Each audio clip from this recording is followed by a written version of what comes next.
Bismillahirrahmanirrahim. فعرفت إبليس وجميع المفاسد. وبسم الله الرحمن الرحيم. قسمت رسول الله صلى الله تعالى عليه وسلم. There's no halalan wa tayyiban. It's halalan tayyiban. So there's a noun and an adjective. The adjective is describing the noun. And what is the adjective? It is the tayyiban. So Allah is telling you to eat what is in the earth. That is halalan tayyiban. Now why would the Lord of the worlds, as he talks about food, and now I haven't even gotten to the meat, as he talks about food, why would he put an adjective on the halal? Isn't all halal okay? Did he not know we would be in the age that a halal stamp would be on everything? So he gave you what you would need if you go in the book, so that you would know what you should be eating in terms of food in the earth. And the tayyiban, if you look here, tayyiban is an adjective, okay? And it's in the accusative state. So this adjective, tayyiban, is describing the halal, the permissible food, and it's also describing the food. So eat, Allah is telling you what to eat. That food that you're going to eat, it should be what? Beyond the word good. It should be clean, wholesome, noble, fair, and pure. It should be pure food, wholesome food. Food that's going to nourish you and benefit you.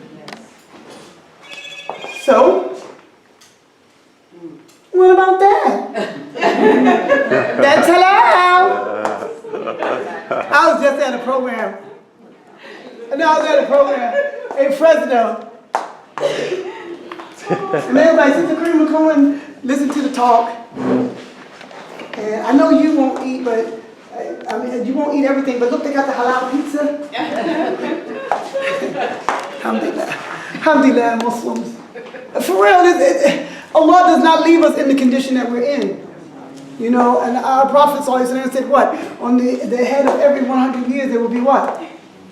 A revival. Right? A mujaddid. And the mujaddid is not just a male. And I'm not calling myself, but I'm saying males, females, children, young people, they're going to come. Allah ain't going to leave us in this condition, because you're not going to be able to say, well, oh Lord, they took everything. I didn't know nothing. The translation. They're going to say, Sister Karimah came. Told you. And y'all still had that pizza party. No, let me stop. Because y'all might have a pizza party, but eventually y'all will grow to the point that you'll make your own pizzas. Inshallah. Alhamdulillah. So here you go. Look at this. Look at all that halal candy. And we wonder why we have all the diseases that everybody else has. These are halal restaurants. They're so happy. Okay? And then this is the one that gets me right here. We love that. The halal gummy bears. Man, I was in Hajj fighting around on the floor. Give me my bag. You get overseas in Mecca. Okay. I'm moving quickly. So that is just giving you a piece of the food. That's giving you a piece of the food. I'm going to tie this all in together at the end. Remember, these are modules I'm taking this from, so you don't get the whole module. What comes to mind when you see this? Slave ship. Okay, slaves. Anything else? I heard something, huh? Slave ship. Okay, slave ships, but anything else? Like, what about the conditions? Do you think about the conditions when you look at it? Yeah. Well, somebody said animals, right? I beg to, well, I do, depending on the animals, because the free animals, they're not like that. Okay? So, here you have, I'm not going to read this whole thing, I'm just going to get and show you what they were saying about the closeness of the place and the heat of the climate added to the number in the ship, which was so crowded that each had scarcely room to turn himself, almost suffocating us. This produced large amounts of perspiration, so that the air soon became unfit for respiration from a variety of despicable smells, and brought on a sickness among the slaves, of which many died. And we're not even talking about the bathroom, right? How many of them went to the bathroom, each other, and on themselves? Okay? All right. I'm sorry. Bring that up. Okay. Well, what about that? Same thing. Yeah. Yeah. Look at that. Yes. And oh, the halal market. They go right to those places and get their chickens. Okay? Okay? So, same thing. And Allah says it in the verse. I don't know if I have it up here. But He said that what? That they are communities, that there's not a bird that flies or a beast that walks on two legs, but they are communities like yourselves. Okay? Now I'm in the meat. So you don't know where I'm at in this. I'm throwing in, like I said, it's many modules, just a little bit of piece. Little piece here, little piece here. Meat module in itself is like, it's about maybe, who knows, 3-4 hours. So this is the meat module, right? I already told you about the food, halal and tayyibin, right? Your food should be halal and tayyibin. It should be pure, right? And all that. So what meat can Muslims eat? Let's look at a Quranic view. Because we're really into this, we should not have meat. So Allah says what? Ya ayyuhalladhina amanu awfu bil uqdi uhillat lakum bahimatul an'am. I want you to keep hearing when you hear that word. Bahimatul an'am. Here He says what? Li yashhadu manafi'a lahu wa yadhkuru isma Allah fi ayyamin ma'lumat ala ma razaqakum min bahimatul an'am. And again He says, وَكُلُّ أُمَّةٍ جَعَلْنَا مَنْسَكًا لِيَذْكُرُ اسْمَ اللَّهِ عَلَى مَا رَزَقَهُمْ مِنْ بَهِيمَةِ الْأَنْعَامِ. Now the word that I want you to look at very closely is the بَهِيمَةِ الْأَنْعَامِ, because most of us never even heard it. We just know I eat halal meat. Halal and meat are synonymous terms. But Allah says, oh, you have attained to faith. Be true to your covenants. Lawful to you is the flesh of every, and cattle, I don't like that word. Let's say livestock. Livestock that grazes on plants. Here He says, so that they might experience much that shall be of benefit to them, and that they might extol the name of Allah on the days appointed for sacrifice over whatever grazing livestock. Here, Allah says, and thus it is unto every community that has ever believed in us, have we appointed sacrifice as an act of worship, so that they might extol the name of Allah over whatever grazing livestock. Okay. So you have an idea what a grazing livestock looks like? That's one of the farms that we utilize in Georgia. See how you can see their ribs? Yeah, that's how they should be. Yeah, because they only eat grass, plants, and they eat all from the wild. Okay? So Bahimatul An'am not only defines what kinds of animals we can or cannot eat, it also tells us how we should be raising our animals, what they should eat and how they should live. So a behematu, any quadruped, even if in water, behematu an'am, quadrupeds which belong to the class of livestock, it should not be word cattle, or which resemble livestock, or any beast which resembles domesticated livestock, insofar as it feeds on plants and is not a beast of prey. Another meaning, animals that pasture or graze, like lamb, goat, sheep, cows, and so forth. Okay? So,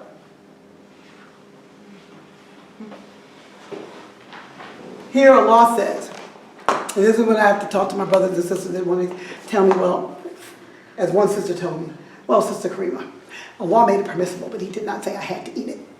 And that's when I first came back too, so I didn't know any of those other verses. And my teacher taught me, he said, look, don't go to a gunfight with no bullets. And I bowed out gracefully because I was like this, good thing. She got me on that one. It was an open forum too. I was stuck. I don't know any verse where Allah says.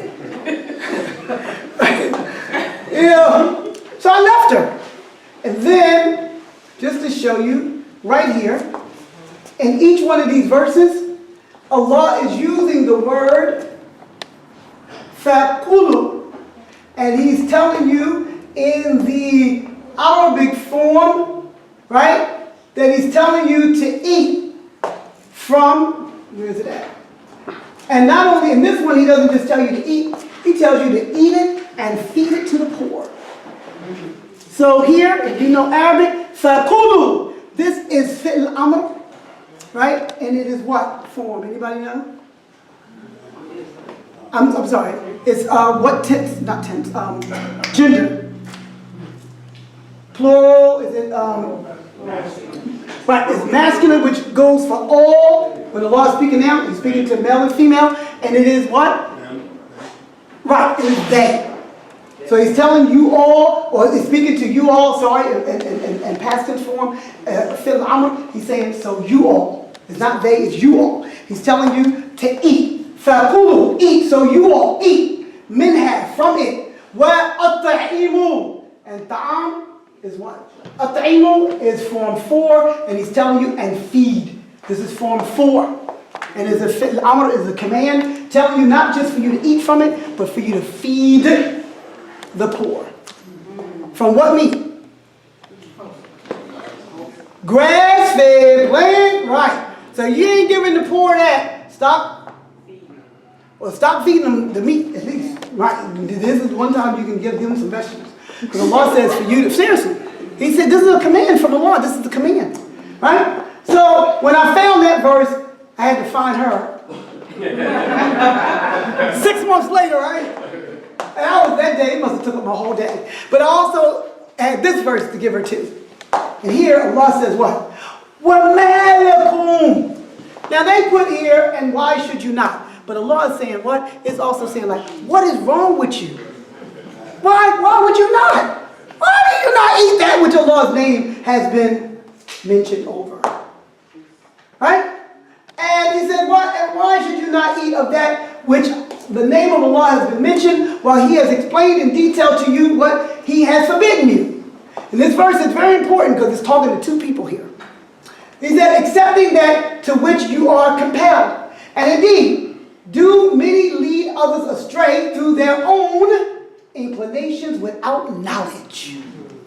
Indeed, your Lord, He is most knowing of the transgressors. Now, this question, why would you not?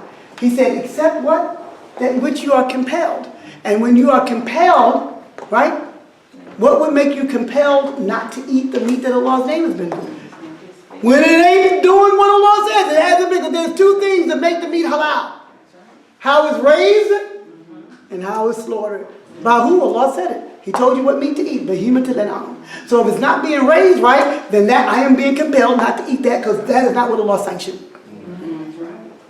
But for everybody else, and we should be looking for the right meat. And let me tell you why. Let me tell you why you should be looking for it. Outside of the health, I can give you all day long on the health benefits, right? But let me tell you why. Brothers and sisters, you should be looking for it because those animals are waiting for you. Allah says that He has what?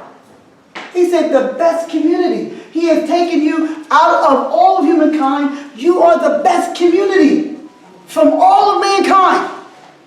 The Muslims, meaning those who submit to Allah. And why? He said because you amr bil ma'ruf wa nahy al munkar. That you do what? You order what is right, what is upright, and you forbid what is wrong. Those cows are waiting. If we all become vegan, we allow this to happen to our animals. It ain't about being vegan, it's about establishing farms and areas where our animals can be raised properly. So that Allah subhanahu wa ta'ala will say what? You are upholding your part of the bargain. He sent you here to be what? A representative.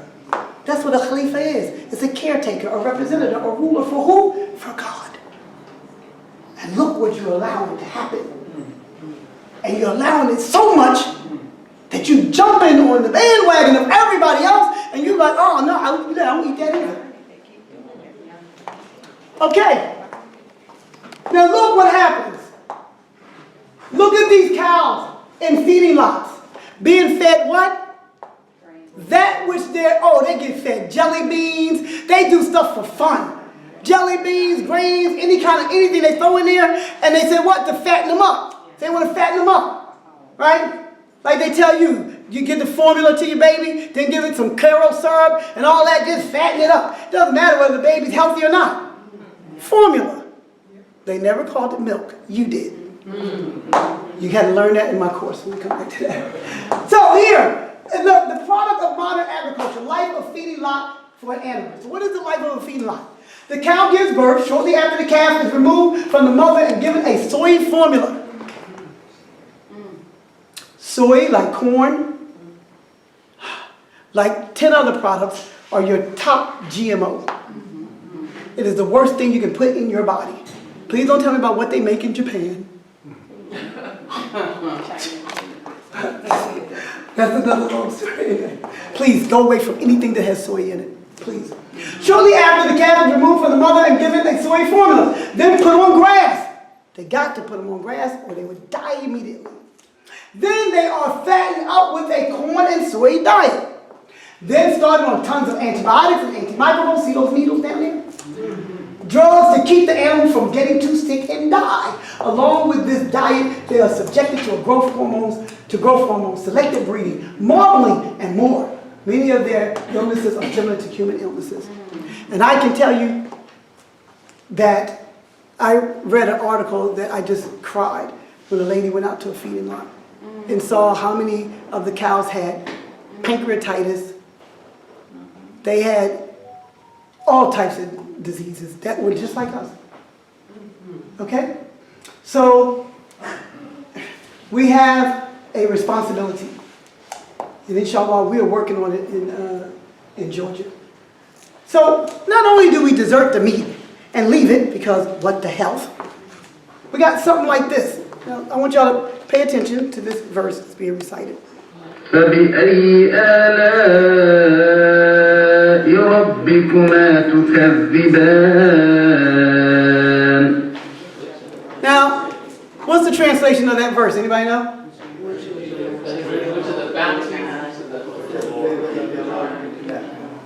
Okay, I like that the bounties is something different. We're going to do it a little bit different today. Okay? The favors is not the main thing that I'm concerned with. And this came from my teacher. Which of the bounties or favors of your Lord will you lie about? Kaziban. And as my teacher told me, Imam Qasim, he said, what? He said, and that is form 2, Karimah. And what happens on form 2? You don't just lie, you make others lie about it. He told me when I was at his bedside, and I was crying, I said, you're supposed to take me all around to the community. You're supposed to be, he said, I'm with you. Sometimes I do feel them too. Alhamdulillah. Now look, so you left the meat, right? You left the meat because it ain't no good. Say you go get you some Morning Stars. Oh Lord, don't let me talk about the impossible burger. They told you it's impossible. Why are you eating it? Beyond beef, you went beyond God. Why would you eat something somebody went beyond God? We're not listening. We're asleep. But anyway, let's look at this right here. Morning Star sausages. So you say, look, I'm not eating that meat because that meat ain't right. That animal ain't raised right. I'm going to go buy this right here. Textured vegetable protein, soy, blah, blah, blah. You can read all those ingredients. I don't have time. But I did pick out that one right there. Say it again. Pyrophosphate. So I picked it out because I did eeny, meeny, miny, mo. There's so many of them in there. I just want to see which one. And I said, let's look at the toxicity of this chemical. So it says identification and use. This chemical, so there you go, it's chemical, is a colorless, transparent crystals or white powder or granules. It is odorless, slightly soluble in water, insoluble in alcohol and ammonia.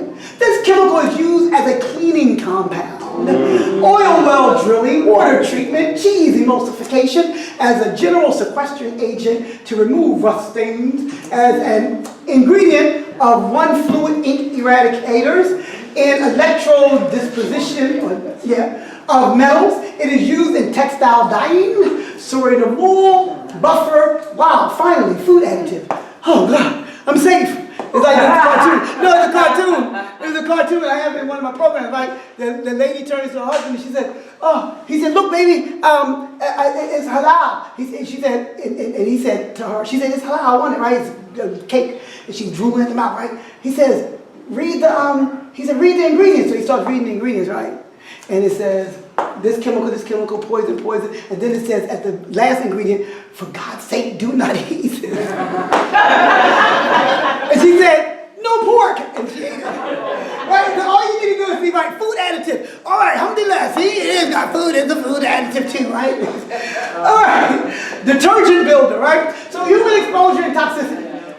It can cause, I want to get right here to teratogenic effects. So it has, this chemical cause teratogenic effects. So what are the teratogenic effects? Teratogenic drugs, or teratogen, is an agent that can disturb the development of the embryo or fetus. Teratogens halt the pregnancy. And all these miscarriages, see, God just, okay. Halts the pregnancy or produce a congenital malfunction. Birth defect, right? Isn't that what that is? Class of teratogens include radiation, maternal infections, chemicals like that right there, and drugs. So we have a whole, when we're in our meat module, we take you all through your vegan foods that you ran to and say, look, that's why they're still dealing with all kinds of stuff too. Now, y'all have to give me some time. I have to get through this. I won't take too much, but I can't stop at 3, like 3:15, inshallah. You are water. Okay, and it is God who has created all animals out of water, and he has willed that among them are such as crawl on their bellies, and such as walk on 2 legs, and such as walk on 4. God creates what he will, for verily Allah has the power to will anything. Okay, so our water was placed where? Where did God put your water on this earth? Your drinking water has been placed in the earth. We're going to talk about the difference between rainwater and your drinking water. Right? But he's put it in the earth. Do not the unbelievers see that the heavens and the earth were joined together as one unit of creation? Before we clove or we cleft them asunder, we made from water every living thing. Will they not then believe? Okay?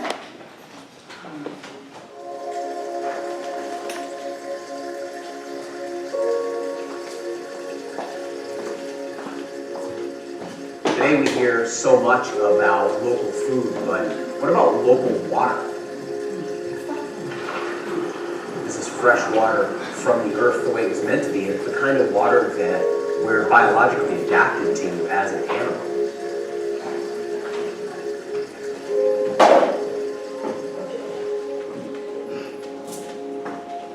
The water from springs is the cleanest water in the world. It's been filtered by the earth itself. So water percolates down through the earth and is filtered by all that earth substrate, and it accumulates in deep aquifers. And when those aquifers are full, that water is brought up to the surface at springs. You know, water is so much more than just H2O molecules.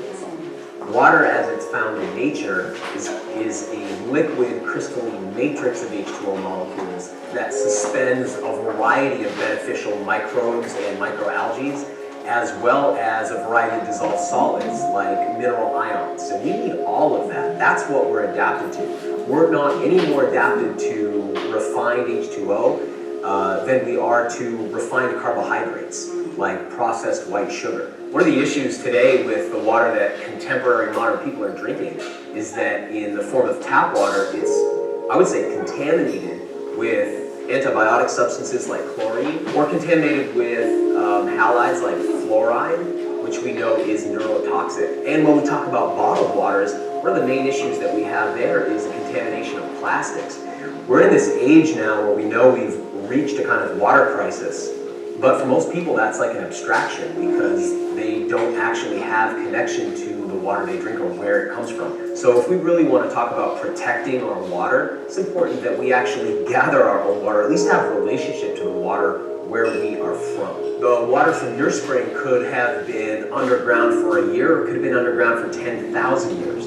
Often the water that we get at springs has been in the ground longer than humans have been polluting the surface of the earth, which means that water is pristine. And the water you drink becomes your body, becomes your blood. And there's a real satisfaction in knowing that that water in your body is wild water.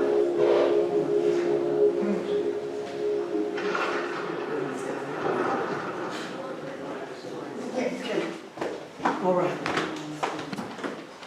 So that comes from a website, findaspring.com, and we'll talk about that, where you find your water. So now again, the question, where does Allah put your water? Your water is down in the earth. So your food comes out of the earth, your water comes out of the earth because you came out of? Yes, okay. So Allah has a plan. He didn't just put you down here and things weren't right, and then man all of a sudden came along and said, let me fix this thing. I mean, that's serious. That's what Allah says. What in Surah Iqra, right? Iqra bismi rabbika alladhi khalaq. خلق الإنسان من علق اقرأ وربك الأكرم الذي علم بالقلم الذي ما لم يعلم. I'm looking for the part. أرأه استغناه. Now, give it to me. Right, and then the verse after that as well. No, I went too far. When he says that man becomes what? That man now has become arrogant and he sees himself what? Self-sufficient. And he's going to tell you, he's going to improve on he's going to improve on what God did. How? Please listen. And when we look at that verse where Allah says, eat from that which we have, Ya ayyuhan nasu kulu mimma fil ard, eat, O you mankind, eat from that which is in the earth, halal and tayyiban. He says what? In that same verse, وَلَا تَتَّبِعُوا خُطُوَاتُ الشَّيْطَانِ. Now we all translate, we hear the translation, خُطُوَاتُ shaitan, and don't follow the footsteps or footprints of shaitan. That word also means progression, modernization, advancement. Now that sounds pretty. If you look, our food has literally modernized and advanced. Okay? So we know that the water, and just to show you that Allah put our water in the earth, and not only that He put it in the earth, water is nutritional and it is medicinal. One of the proofs that it's nutritional and medicinal, all you have to do is look at the story of who? Maryam alayhi salam. When she was giving birth, Allah told her to do what? He said, shake the trunk of the palm tree towards thee. It will drop fresh ripe dates upon you. Eat then and drink, and let thine eye be gladdened. And if you should see any human being, convey this unto them. But let's look for the verse. Here it is. Thereupon a voice called out to her from beneath the palm tree, grieve not, thy sustainer has provided a rivulet beneath thee.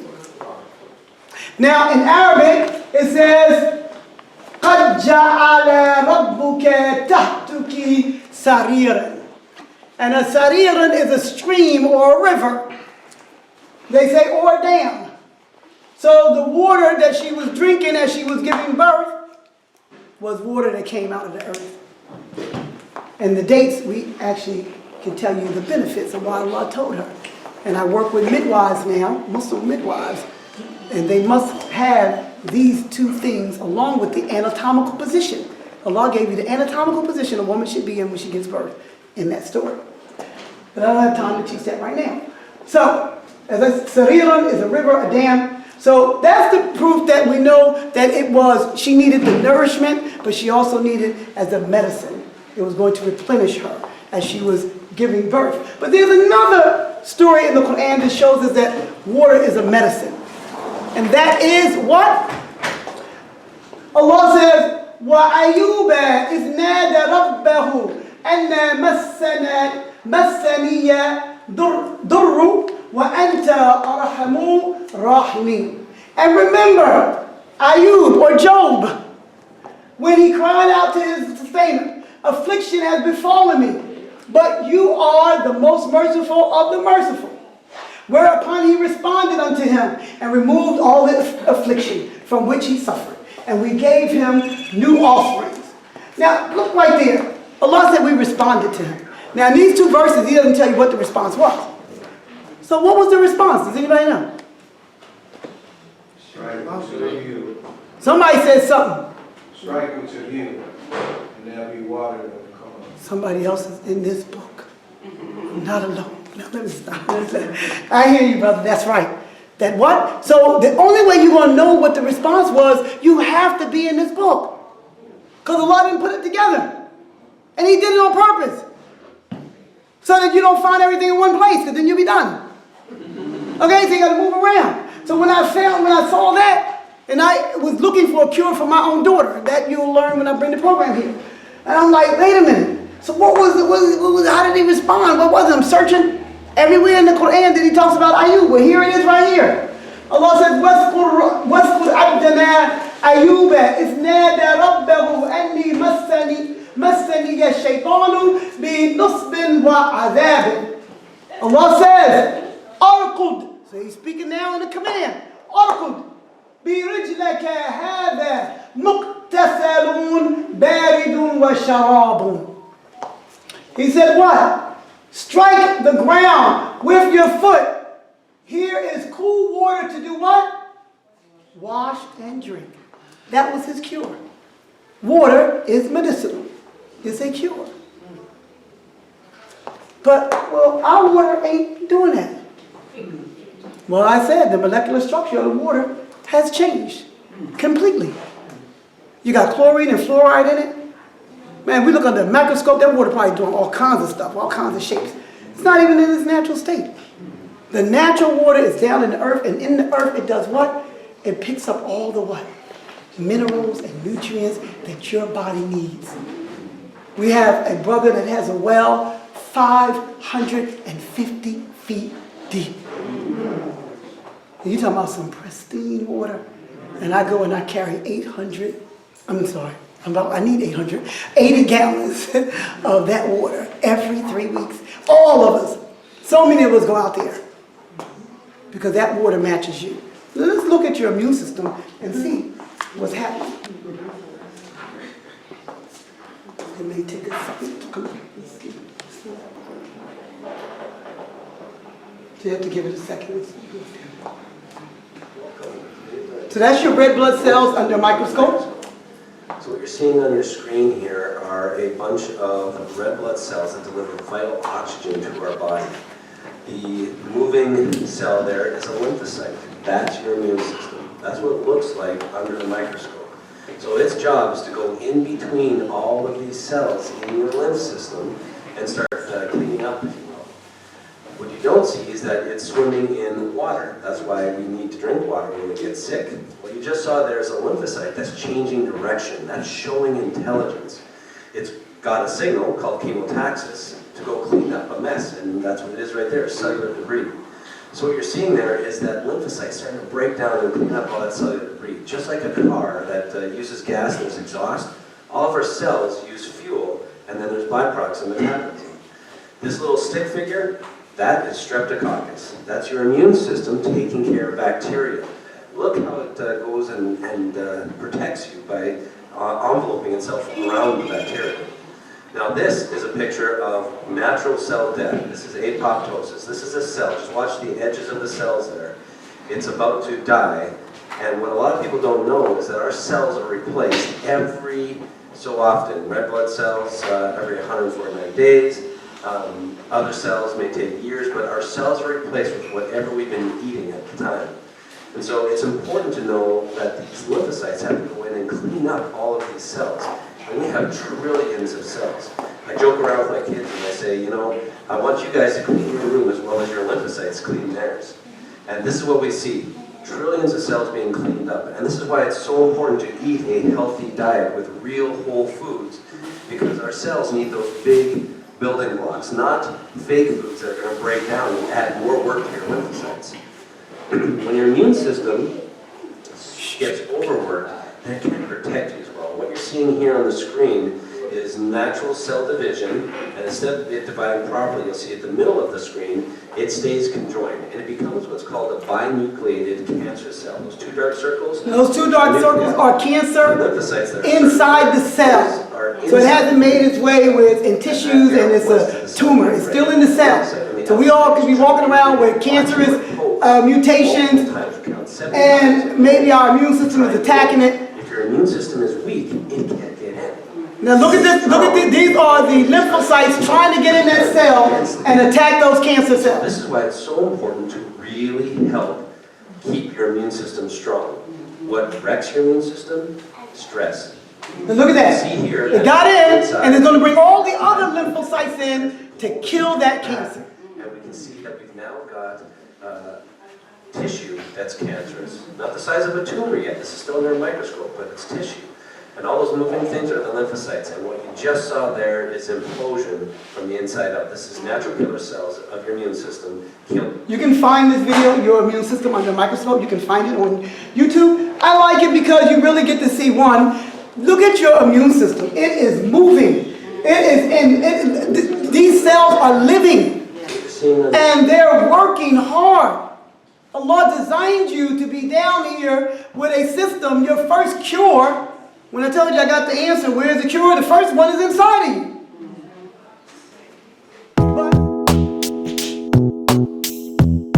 Bismillahirrahmanirrahim. فعرفت إبليس وجميع المفاسد. وبسم الله الرحمن الرحيم. قسمت رسول الله صلى الله تعالى عليه وسلم.